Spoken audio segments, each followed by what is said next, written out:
Elhamdülillah. Cemi hamdü sana asmallarının ve zeminnin Rabbi Allah xastur. Guahlık bermen ki bir Allah'tan başka ilah yoktur. O Allah yaxşı kişilerinin egesidir. Yeni guahlık bermen ki yolbaşçımız ve Peygamberimiz Muhammed Aleyhisselam Allah'ın bendisi ve rastçıl peygamberidir. Allah'ın durud, salam ve bereketleri o peygamberge, u payg'ambarning oil taobatlariga, sahobalarga va ularga ergashganlarga bo'lsin.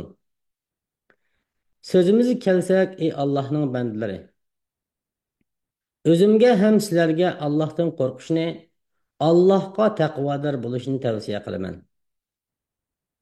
Alloh taolo mundoq deydi: Estaizu billah.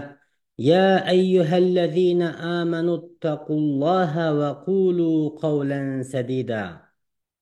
Ey müminler, Allah'tan korkunglar. Doğru sözünü kılınlar. Ey müminler.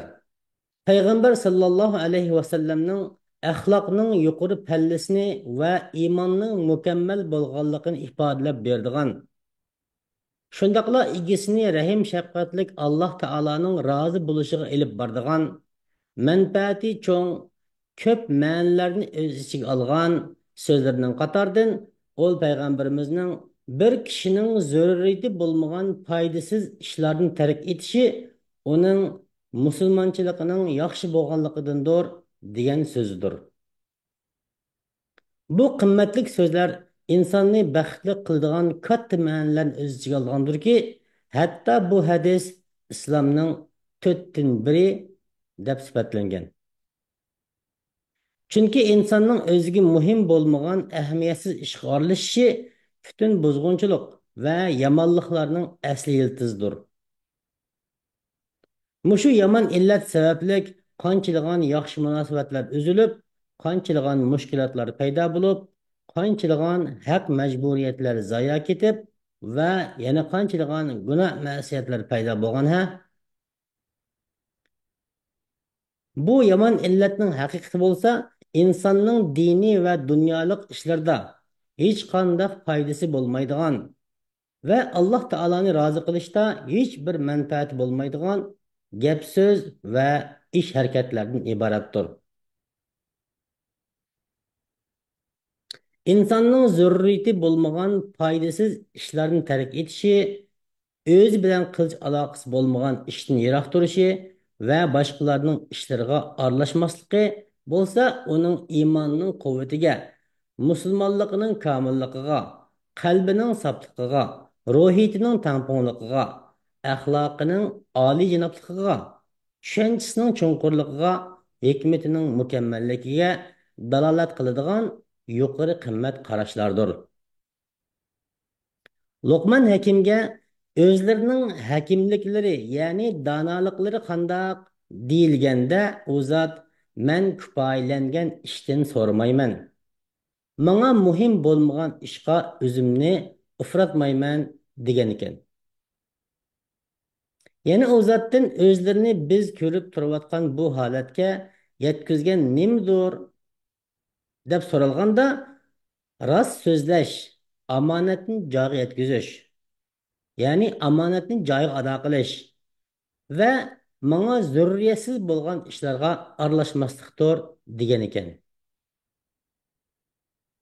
Ey Allohning bandalari, aql dono kishi degan payg'ambar sallallohu alayhi va sallamning o'zingga foydali ishlarga hirismand bo'lgin degan hadisiga amal qilib va shundaqla o'ziga zurriyatsiz ishlarni tark etgan chog'da qalbi rohatlanadigan va uni hammadan behojat qiladigan narsaning borligiga haqiqiy ishonib, o'ziga bevosita foydaliq, muhim bo'lgan ishlarga yuzlangan kishidir. Bu orqali u boshqalarning shaxsiy farj-furat ishlariga aralashib, ular haqidagi xabarlarning tafsilotlariga cho'kib, o'zini charchatmaydi. Balki ko'ngli xotirjam bo'lgudek darajada ularning hol ahvolini so'rash bilanla kifoyalandi.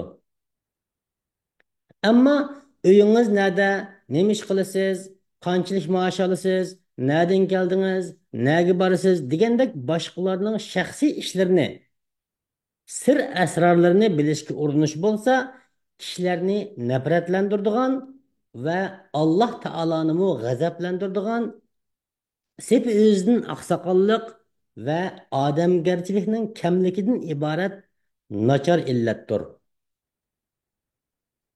Rasululloh sallallohu alayhi vasallam mundoq degan: haqiqatan Alloh taolo sizlardan 3 ishni yomon ko'rdi. Mish-mish gap, ko'p so'rash va pul molni zoya qilish. Ey Allohning bandalari, bu esil xislatga sal qarashdan hazar aylanglar. Chunki bu gunohi ig'ir, ta'siri xatarlik, oqibati yomon va jazosi qattiq bo'lgan bir qilmishdir. Anas ibn Malik raziyallohu anhu rivoyat qilib mundoq degan: Payg'ambar sallallohu alayhi vasallamning sahobalaridan bir kishi vafot bo'lgan edi. Sahobalar uningga jannatga kirdiganligi bilan xush muborak bo'lsin deyishdi. Shuning bilan payg'ambar sallallohu alayhi vasallam: sizlar qandoq bilasizlar? Balki o'ziga zurriyatsiz ishlar haqida gap qilib qolgan bo'lishi mumkin, dedi. Ey Allohning bandalari, bilishimiz kerakki, zurriyatsiz ishlar bilan mashg'ul bo'lgan kishi cho'qimki o'ziga muhim, zarur bo'lgan ishlarga sal qaraydi. Chunki bunda qilish uning vaqtini isrof qiladi, umrini zayo qiladi, diqqatini chechib va uning yetmoq bo'lgan nishoniga to'sqinlik qiladi. Balki texi ba'zida boshqalarning nazaridan, qalbidagi yuqori o'rnidan tushirib, hurmatni ozlatadi va hayvatini yo'q qiladi. Shundaqla uni o'sal ahvolga duchor qiladi. Bir masalda shundoq deyilgan: kimki zurriyatsiz ish qilishid ekan, u o'zini bearam qiladigan gaplarni anglab qoladi. Shunga o'zinglarga muhim bo'lmagan ishlarni tark etinglar. Shundala Rabbinglarning roziligini va boshqalarning yaxshi ko'rishini qo'lga keltira olasizlar. Ey mu'minlar, Allohga, payg'ambarga va o'zinglardan bo'lgan ish ustidagilarga itoat qilinglar.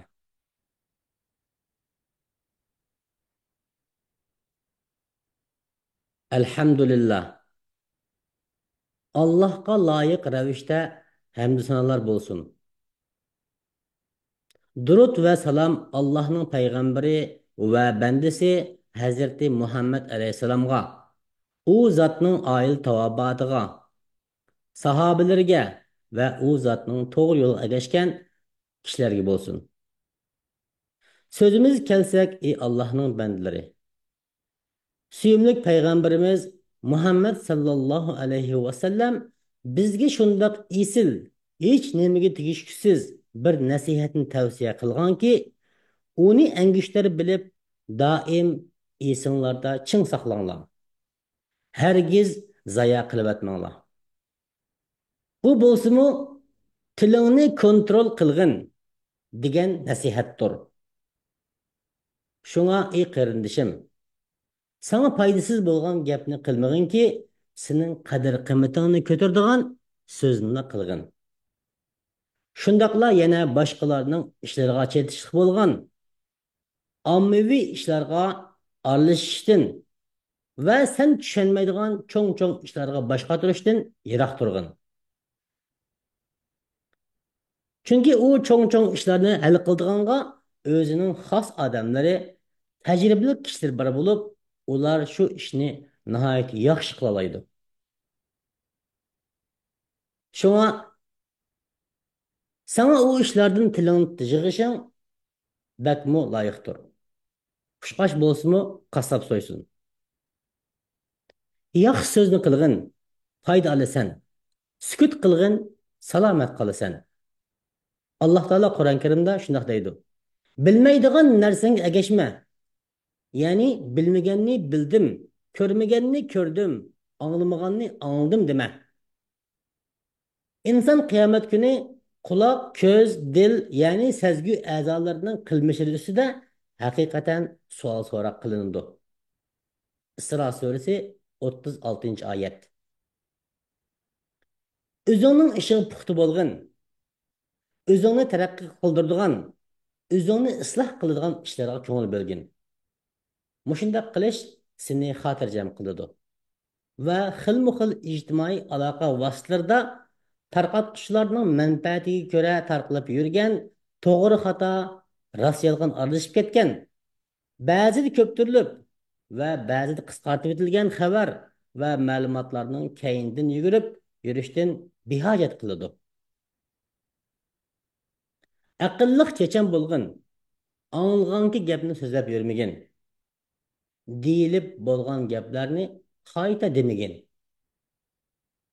Ballarınğa, ail a'zolaringga o'zi yaxshi qilolmaydigan ishlarga aralashmaslikni va anglaganning hammasini so'zlab yurmaslikni o'rgatgin.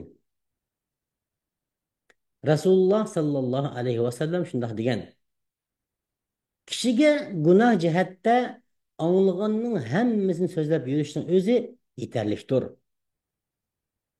Shundaqla yana payg'ambarimiz bizlarni Alloh taolo bizga ato qilgan tinchlik, iymon ne'matiga va ishlarni chunqur nazar va donolik bilan o'rlashtiradigan, tamkinlik va eg'ir bisliq bilan tasarruf qiladigan to'g'ri qo'mondonlik ne'matiga qarata shukr qilishimizni tavsiya qilgandir. Ey Alloh, yo'lboshchimiz Muhammad alayhissalomga, u zotning oil tavobatlarga va hamma sahobalarga durud va salom yo'llag'in. Ey Alloh, Hazreti Abu Bakr, Ömer, Osman, Ali'din va barliq sahoba kiramlardan rozi bo'lg'in. Ey Alloh, bizni sana iymon etquchi, sana ibodat qilg'uchi, sening tarafingga qaytquchi va ota-onamizga yaxshilik qilg'uvchilarning qatoridan qilg'in. Ular bizning kichikligimizda tarbiyalagandek, ularga rahim qilg'in. Ey rahim qilg'uvchilarning eng rahim qilg'uvchisi bo'lgan zot. Ey Parvardigorimiz, bizga biz sendan so'ragan yaxshiliklarning hammasini bergin. Va biz sendan so'rab bo'lolmagan yaxshiliklarga bizni yetkizgin. Sen haqiqatan ko'p berguchi zotdirsan. Ey osmonlarni va zaminni yo'qdan bor qilg'uchi, azimatlik, karamlik, saxiy va g'olib Alloh.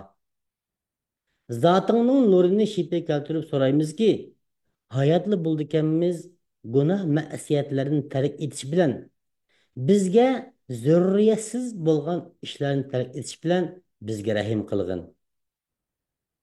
Shundaqla bizga sen bizning rozi bo'lgan ishlarga nisb qilg'in.